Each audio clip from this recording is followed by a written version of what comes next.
What's up, y'all? Welcome back to Expert Rookie. It is yours truly, Rylesby, and today I wanted to chat about the big fat L I took last week. Or actually, it wasn't last week. It was literally yesterday.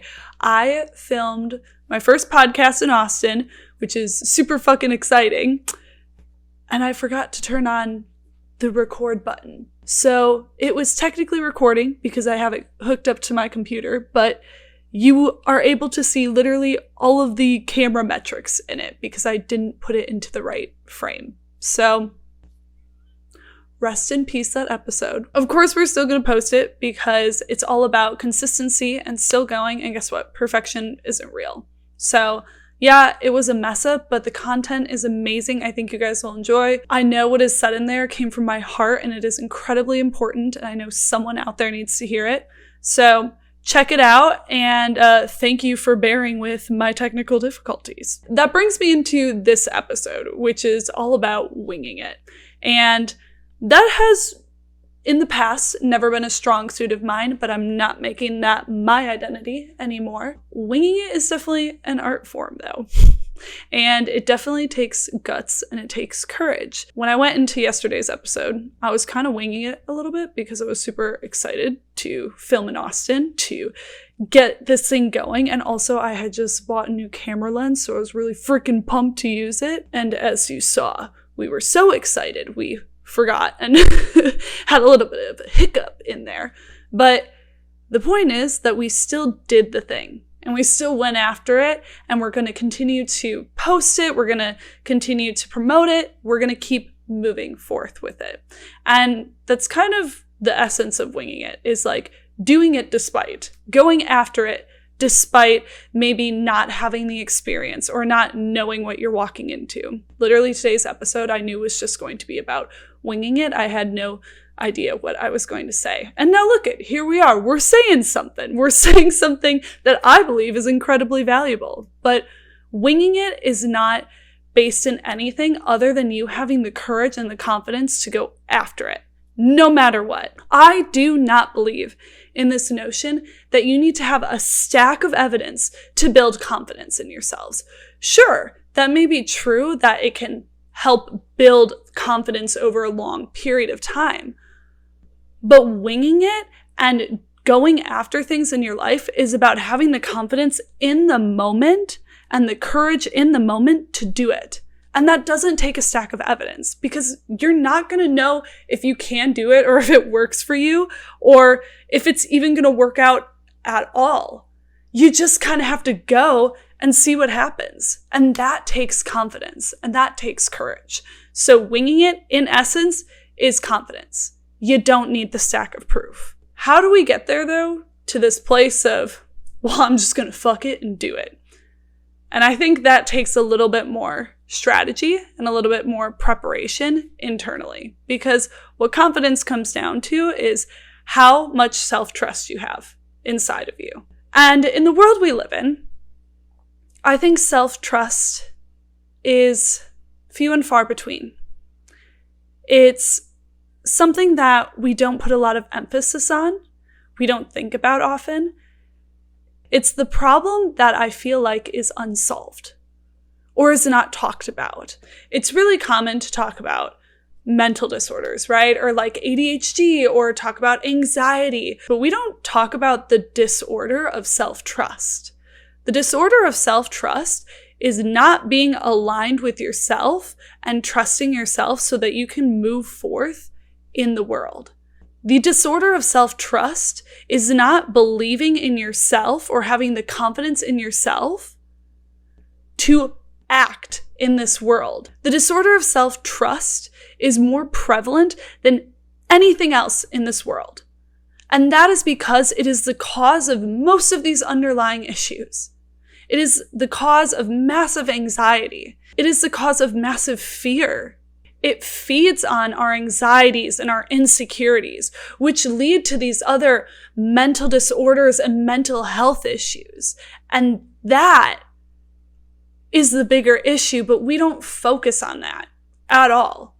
We focus on the surface level things, which is, again, anxiety, depression, and not to diminish any of those things, but we don't get to the root cause. Like, why are people in therapy for 10s or 20, Jesus, 10s, for multiple years?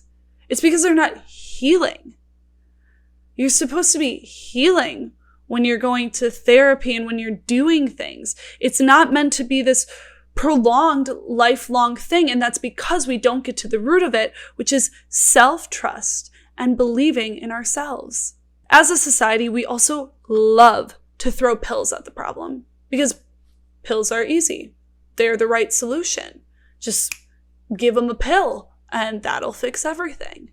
Do you know how easy it was for me to get on birth control and how easy it was for me to get antidepressants and an SSRI? So incredibly easy. I literally telehealthed the doctor and was like, I'm depressed. And they're like, let's hop on a call. 5 minutes into a call, she goes, yep, I'll prescribe you something. Let's start at the midline. And then on our next call, we can see if you need to go up. Not see if you need to go down.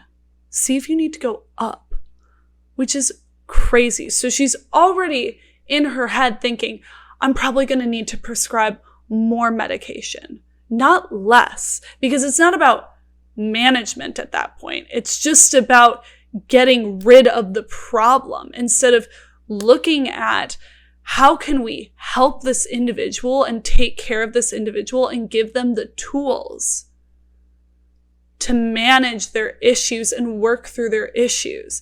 And yes, solving the problem sounds good, but anxiety actually isn't a problem. We were beautifully designed with it. Think back to the caveman. If you didn't have a little bit of fear, the lion would probably eat you, right? Fear is meant to be a forewarning. It's meant to let us know what could be coming, forecast the future, right? If we didn't think about those things or have little anxieties, we would have never made it to this generation now because we would have never eaten or been scared or had things in our life creep up that made us think about what we need to do and where we need to go. And that we should probably, have sex so we can have more babies and the generations can live on. Or we should probably eat so that we can live, right? There are really, really beautiful, wonderful parts about anxiety, but it also has a place. And I think Inside Out 2 is a beautiful example of this, is that every emotion in our life has a place and it has a home, and not one emotion is meant to rule our lives. But with the way things are now, anxiety, depression, everything else has become a personality trait. And we have taken on the God complex that this is a problem and that it needs to be solved. Not that it needs to be managed and put in its place. Anxiety is not something to be solved. It's not something that is to be eradicated. If it's eradicated, we are just like dum-dums and living in blissful ignorance, which is not necessarily a good thing. I mean, it can probably feel good in the moment, but that's going to create a whole bunch of other issues because, as we know, momentary satisfaction does not mean long-term satisfaction. They are not synonymous with each other. And the same thing goes for birth control. When I was in high school, I was 15 years old, my acne was raging, my rosacea was raging, and the doctor immediately prescribed birth control. It wasn't even a second thought. It was just, this will solve the problem. And it did. Honestly, my acne went away, but my hormones were fucked. And so in solving one problem, we created another. And I was on that for almost 10 years. I mean, sure, I didn't feel anything. My periods were great. I didn't have acne. But isn't this life meant to be lived? Aren't we supposed to feel things? And this isn't to say that birth control or medication should never be used. but it should be a last resort option when everything else hasn't worked. And that is not how it's used at all. When I was coming off birth control, it took me 6 months to regulate my hormones. And you know what helped when I was going through that? And what helped with any of the pain and discomfort, I was feeling during my period was my nutrition. It was how well I took care of my body. It was going to the gym. It was these tools that we have at the tip of our fingers, but we choose to not look at them because they seem like the hard path. But the best path is always the hard path. Because again, we just want to take the easy path because it's going to give us momentary satisfaction. But when you take the hard path, that gives you lifelong satisfaction. It gives you long-term satisfaction. You learn how to use the tools in the toolbox that are at your disposal so that you can be the best version of yourself every day. I do not subscribe to the belief that pills are the answer to the problem, because they're not. You are always the answer to your own problem, and you have all of the tools within you. Sometimes it's just about learning to put those tools in the right order. Or it's about working with a coach to make sure that you learn new tools, if you don't have them, so that you can go forth and grow.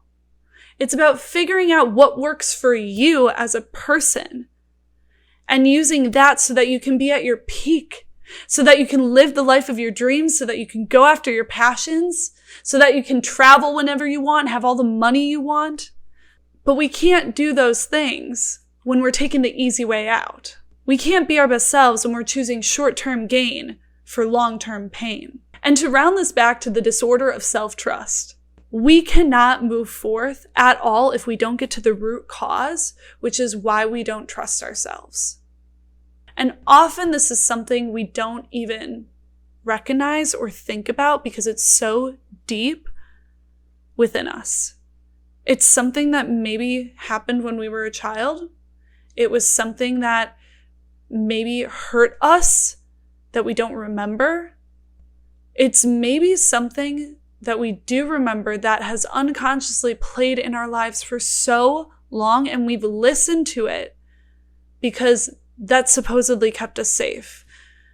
But in actuality, in keeping ourselves safe, we hurt ourselves more mentally because we didn't just trust ourselves to go after our dreams, to go after the life we wanted, to be the person who we are. And that's probably the biggest thing, is we're constantly holding back the person and the personality that we have, the person that we are.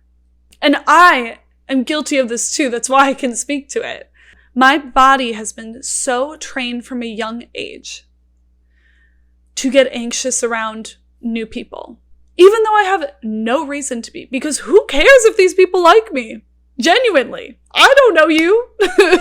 Why would I not show up as my best self?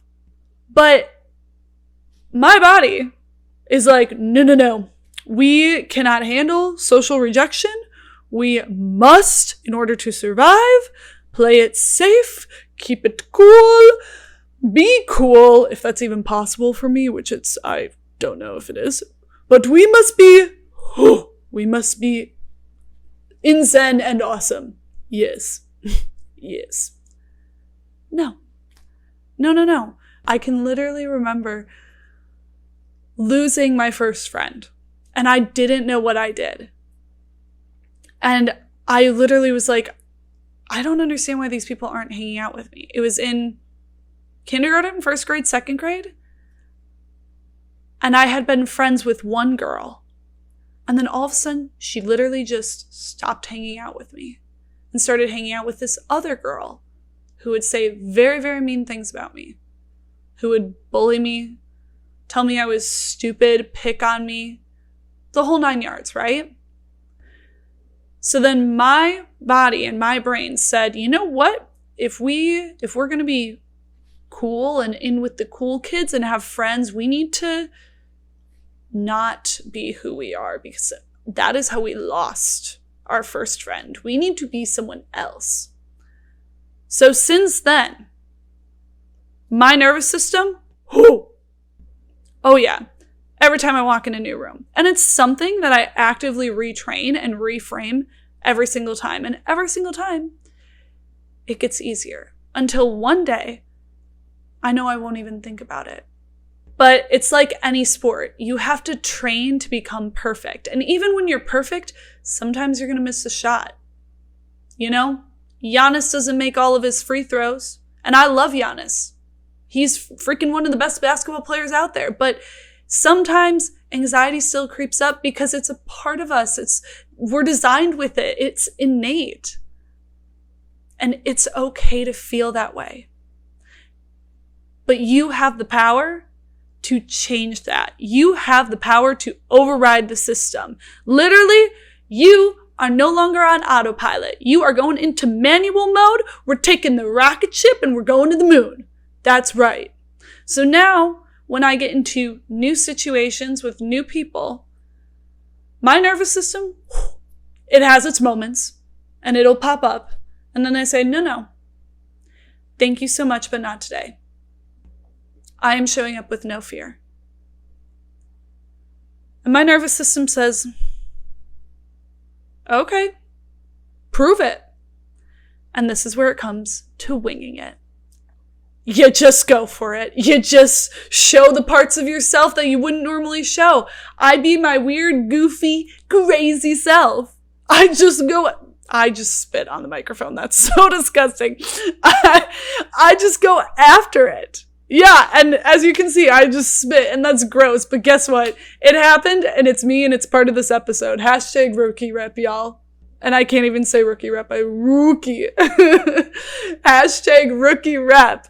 And I can't talk sometimes. That's a part of me. And sometimes I literally lose my train of thought. Like, literally during this episode that I'm filming, I've cut out most of it, but I will basically just sit there and be like, what do I want to say? Like, I will literally sit here and stare off into space, and it's freaking weird. But guess what? That's a part of me. That's how I film my episodes. That's a part of this process. And it's okay to not be perfect, just so long as you try. And that is the essence of winging it. Doing it while not being perfect. Doing it without experience. And when you do that, when you wing it and go after it anyways, that is what fights the disorder of self-trust. That is what fights the demons inside. And then you build up your self-trust, your self-love, because you went and you did it anyway. So this is me saying, go and wing it. This is my vote of confidence in you to go do the damn thing. Wing it. Go after the job. Go after the life you want. Play on the sports team you want to play on. Go try and get into the university you want to try and get into. Like, do whatever it is that's on your heart. If you want more friends, go after it. Go put yourself in situations to make more friends. You want to move? Start taking the steps to figure out how to move. You want to start a podcast? Literally set up your phone and just start filming. Go after the life of your dreams and wing it. It doesn't have to be perfect, just so long as you try. And as always, one try will turn into another try, will turn into another try. And 3 or 4 tries turn into a mile, and then all of a sudden you're 3 miles, and the next thing you look back and you're like, oh my God, can you remember how I started? Can you remember how I got here? Baby steps always equal a marathon. Always, as long as you keep taking them. Just don't stop. Keep winging it. Keep winging it until all of a sudden you're not winging it anymore, because winging it in the long term turns into experience. And experience turns into your power. And your power is you being you and going after your dreams and living the life that you want. It's about you staying aligned to you. It's about you trusting yourself enough to know that your dreams and the life that you want is within reach. But as always, it comes back to you. And do you trust yourself enough to do it? And if this isn't one more bolt of proof or evidence for you, I came down to Austin with exactly 0 plans. other than I knew I was going to go to a mastermind while I was here. Shout out Nick Comedina and Alchemist Academy. Shout out Jason, my coach. That was the only thing I knew I was going to do. Other than that, I just knew I was coming here to build. Build the podcast, build the coaching program, build the life that I want, figure out if this is even somewhere I would want to live. And I let the rest just go. I've met so many incredible people since being here, and it's been 2 days. Yeah, 2 days. And I've probably already met 10, 15, literally incredible people. And they are all entrepreneurs. They are all working towards a bigger goal. They are actively believing in themselves. And all I did was say, hey, I'm going to wing it and see what happens. And who knows what else can come of this beautiful experience. But all I did was take the leap and say, I'm going to go and figure it out when I'm there. And the rest will fall into place. And that's what happened in Australia too. I said, I'm going to go. I'm going to figure it out when I'm there. I literally booked one excursion and I booked my plane ticket and my hostel. And everything else, wing it. And when I got there, met the most incredible people. Went on the most incredible adventures. And everything fell into place just because I had the confidence to try and the courage to go after it anyways, despite not knowing, despite not having experience. So if anyone or anything is your bolt of proof to go after it and to wing it, it's me. Let me be your bolt of proof. You can do this. You can go after the life you want. You can be the person you want to be. You can design a world that is curated perfectly for you and where you want to be and how you want to live. And all it takes is winging it. To say, fuck off demons. I'm going to do this anyway. To say, fuck off anxiety. You don't control me. You can do this. The life you want is within reach. And it all comes back to overcoming the disorder of self-trust. And building that within you with each wing it that you do and with each rookie rep that you get. So keep being amazing, keep being you, and go after the life you want. And as always, follow me on socials, DM me if you're interested in coaching. I still have 2-3 free spots open. Literally, entire program is for free. All you have to do is just commit to going through it. And you'll work one-on-one with me. So if you're interested, highly recommend. If I don't say so myself. But you have got this. You can create the life of your dreams. You got the tools. And what you don't have, I'll fill in the gaps with. But just know it's all inside you.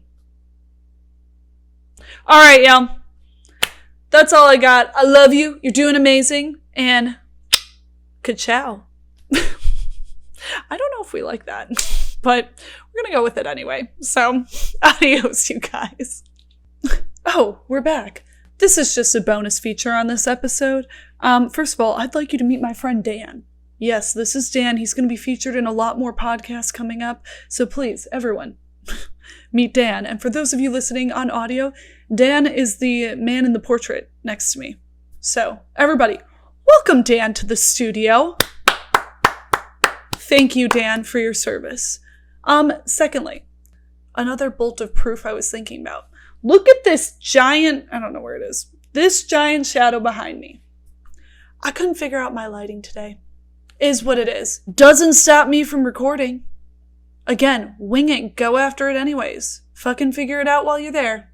It's about doing and taking action instead of letting the perfection and anxiety overtake, because perfection is the killer of all dreams. You will never get where you're going if you're trying to be perfect all the time.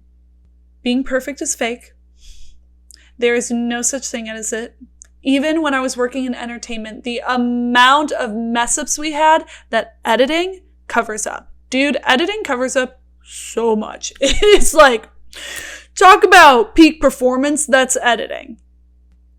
But the reason editing exists is because we are imperfect and we inherently make mistakes when we're filming and when we're shooting, and things don't always line up. So that is why editing exists, to correct imperfections. But life is full of imperfections. It's what makes us real. It's what makes us human. It's what makes this life beautiful. And in all honesty, there is no way to ever achieve perfection. And as I said before, all you can keep doing is trying. So yeah, she got a big shadow, but she going after it anyway. That's what makes this the Expert Rookie podcast. For as much as I know and as authoritative as I can or cannot be, I'm always a rookie at heart.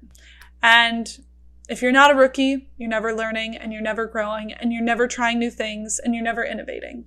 Being an expert rookie is the balance of continually growing while also continually using what you have learned.